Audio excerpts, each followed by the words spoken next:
আসসালামু আলাইকুম প্রিয় শিক্ষার্থীবৃন্দ, কেমন আছো তোমরা? নিশ্চয়ই আল্লাহর রহমতে ভালো আছো। আমি আল্লাহর রহমতে ভালো আছি। প্রিয় শিক্ষার্থীবৃন্দ, এসএসসি পরীক্ষার্থী 2022 সালের 19শে জুন, হ্যাঁ আজ 19শে মে, তার মানে আর মাত্র এক মাস পরে তোমাদের এসএসসি পরীক্ষা শুরু হবে।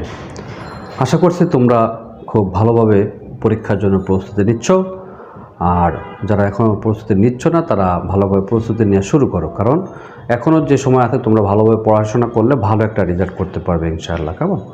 তো প্রিয় শিক্ষার্থীবৃন্দ, এসএসসি পরীক্ষার্থী 2022 সালের পরীক্ষার্থীদের জন্য আজও আমি খুব ইম্পর্টেন্ট একটি এমসিকিউ ভিডিও নিয়ে তোমাদের সামনে উপস্থিত হয়েছি।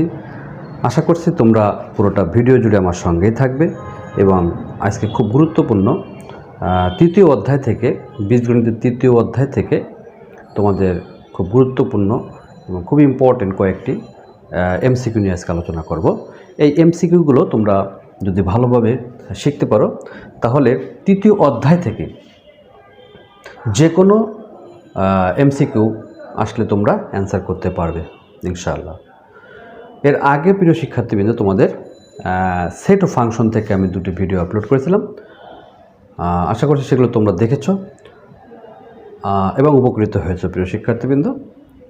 যেমন সেট থেকে 2.1 থেকে আমি একটি ভিডিও আপলোড করেছিলাম এবং 2.2 থেকেও ফাংশন থেকে একটি ভিডিও আপলোড করেছিলাম। তো এই ধাপে ধাপে কিন্তু আমি তোমাদের শর্ট সিলেবাসের প্রত্যেকটা অধ্যায় থেকে এভাবে এমসিকিউ প্রশ্নর ভিডিও আপলোড করব। এইগুলো তোমরা যদি ভালোভাবে দেখো তাহলে কিন্তু তোমাদের এমসিকিউতে কোনো ভয় থাকবে না, ভালো একটা নাম্বার ইনশাআল্লাহ পাবে। কেমন? আর একটা ফ্যাসিলিটি তোমরা পাচ্ছ, তোমাদের কিন্তু 30টি এমসিকিউ প্রশ্ন থাকবে।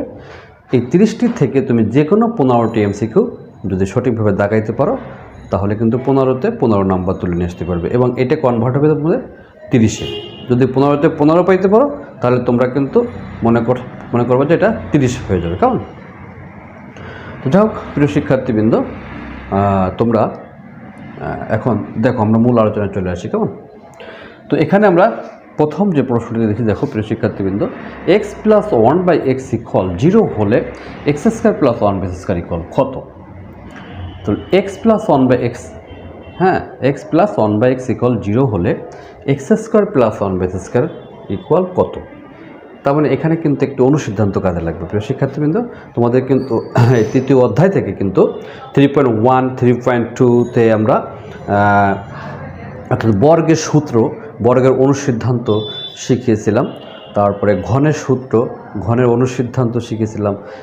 3.3 তোমাদের এখানে তোমাদের উৎপাদকের বিশ্লেষণ শিখিয়েছিলাম। উৎপাদকের বিশ্লেষণের ভিতরে কী কী ছিল? কমন, সূত্র, মিডল টার্ম। আজকের এই তোমাদের এই ভিডিওর ভিতরে কিন্তু এগুলো সবই আসবে ইনশাআল্লাহ। কেমন? তো দেখো প্রথমটি কিন্তু মান নির্ণয় থেকে আসছে। হ্যাঁ, তাহলে x² + 1/x² অনুসিদ্ধান্ত বসাতে দেখো x + 1/x² - 2 × x × 1/x। তো এখন আমি এখানে কিন্তু সমাধানটা করে দিয়েছি, দেখো ক্যালকুলেশনটা। x² + 1/x² অনুসিদ্ধান্ত কি? x + 1/x² - 2 × x × 1/x। তো এখানে x + 1/x এর মান কত? দেখো দেওয়া আছে 0, তো 0 বসাই দিলাম, তাহলে -2 আমাদের অ্যান্সার। x কাটাকাটি হয়ে যাবে, -2 অ্যান্সার। এই যে -2 সঠিক অ্যান্সার। আশা করছি প্রিয় শিক্ষার্থীবৃন্দ বুঝতে পেরেছো।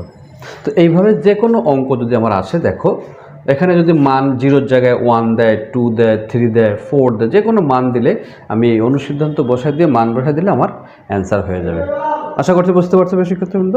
এরপর দেখো p - 2/p = 1 হলে p = কত? তো এখানে দেখো p এর মানটা যদি তুমি বসায় দাও -1, তাহলে দেখো কি হচ্ছে, এই যে -1 বসাই দিলাম, তাহলে -1 হচ্ছে +2, এই যে তাহলে +1 হচ্ছে। তাহলে p এর মান কত হচ্ছে? -1। এরপর দেখো প্রিয় শিক্ষার্থীবৃন্দ, a - 1/a = 0 হলে a³ - 1/a³ কত? তো এখানেও দেখো যে a³ - 1/a³ অনুসিদ্ধান্ত বসায় দাও, যে a³ - 1/a³। দেখো আমি এখানে ভেঙে দেখিয়ে দিয়েছি ক্যালকুলেশন করে। a³ - 1/a³ a - 1/3 + 3 × a × 1/a × a - 1/a। এবার মান বসায় দাও, দেখো এর মান a - 1/a এর মান কত? 0। তো 0³ করলে 0 হয়, আর 3-এর সাথে 0³ করলে 0 হয়ে যায়, তার মানে টোটাল মানটা 0 হয়ে যাচ্ছে। এই দেখো অ্যান্সার তাহলে কত প্রিয় শিক্ষার্থীবৃন্দ? 0। দেখো তুমি যদি অনুসিদ্ধান্তটা সুন্দরভাবে সঠিকভাবে মনে রাখতে পারো তাহলে ক্যালকুলেশন করলেই তোমার সঠিক অ্যান্সার চলে আসবে এবং এখানে তুমি সঠিক অ্যান্সার টিক চিহ্ন দিতে পারলেই 1 নম্বর পেয়ে যাবে। আশা করছি প্রিয় শিক্ষার্থীবৃন্দ বুঝতে পেরেছো। এরপর দেখো প্রিয় শিক্ষার্থীবৃন্দ, বলা হয়েছে এক্স ইকুয়াল টু 3+2√2 হলে এক্স মাইনাস 1/x এর মান কত। তো এখানে এক্স এর মান দেওয়া থাকলে কিন্তু আমরা 1/x এর মানটা বের করতে পারি।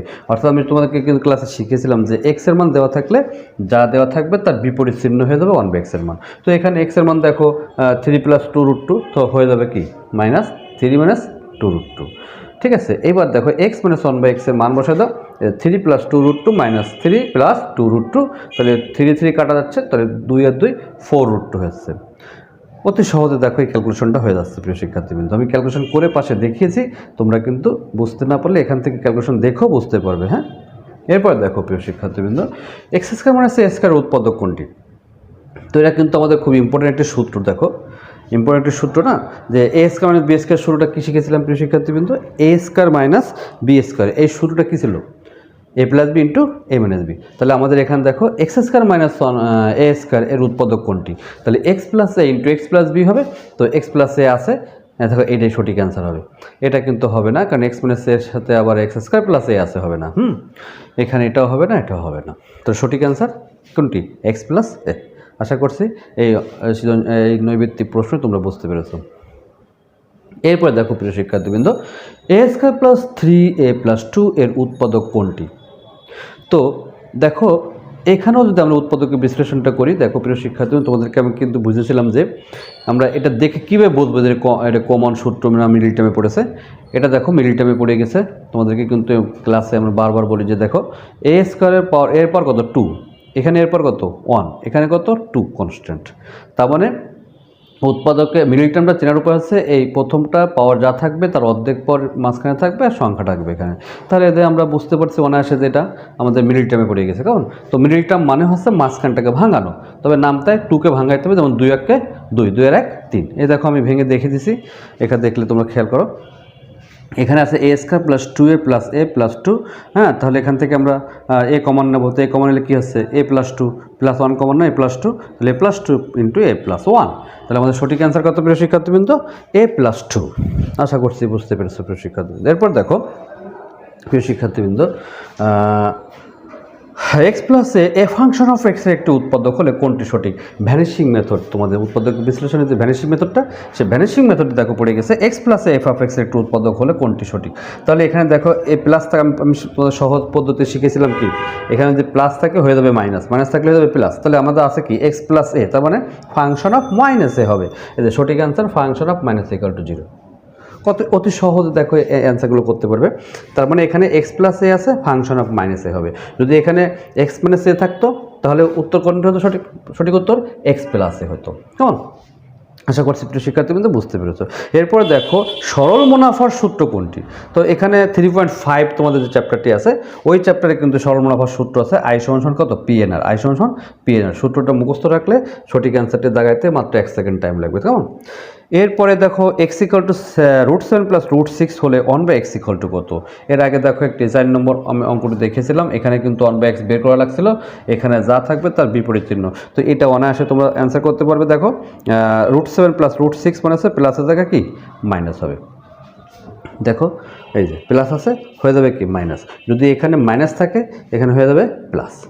ঠিক আছে না, আশা করছি প্রিয় শিক্ষার্থীবৃন্দ তোমরা এই তৃতীয় অধ্যায়, হ্যাঁ বীজগাণিতিক রাশি, হ্যাঁ সাধারণ গণিতে তৃতীয় অধ্যায়ের বীজগণিতিক রাশি থেকে এই 9টি এমসিকিউ প্রশ্ন যদি তুমি ভালো করে বুঝতে পারো, ঠিক আছে, এই 9টি এমসিকিউ প্রশ্ন যদি তুমি ভালো করে বুঝতে পারো এবং শিখতে পারো, তাহলে এই তৃতীয় অধ্যায় থেকে যে কোনো নৈর্ব্যক্তিক আসলে তুমি সঠিক অ্যান্সার করতে পারবে বলে আমি আশা করছি প্রিয় শিক্ষার্থীবৃন্দ। তো এতক্ষণ আমার সঙ্গে থাকার জন্য সবাইকে ধন্যবাদ প্রিয় শিক্ষার্থীবৃন্দ। এরপরে আবার আমি এর পরের ভিডিওতে তোমাদের চতুর্থ অধ্যায়, হ্যাঁ চতুর্থ অধ্যায় যে সূচক লগারিদম আছে ওই অধ্যায়ের উপরে এরকম ইম্পর্টেন্ট একটি এমসিকিউ ভিডিও আপলোড করব। সেই ভিডিওটি দেখার আমন্ত্রণ জানিয়ে আজ এখানে শেষ করছি প্রিয় শিক্ষার্থীবৃন্দ। সেই পর্যন্ত তোমরা ভালো থাকো, সুস্থ থাকো, এই শুভকামনা রেখে আজ এখানে শেষ করছি। আল্লাহ হাফিজ।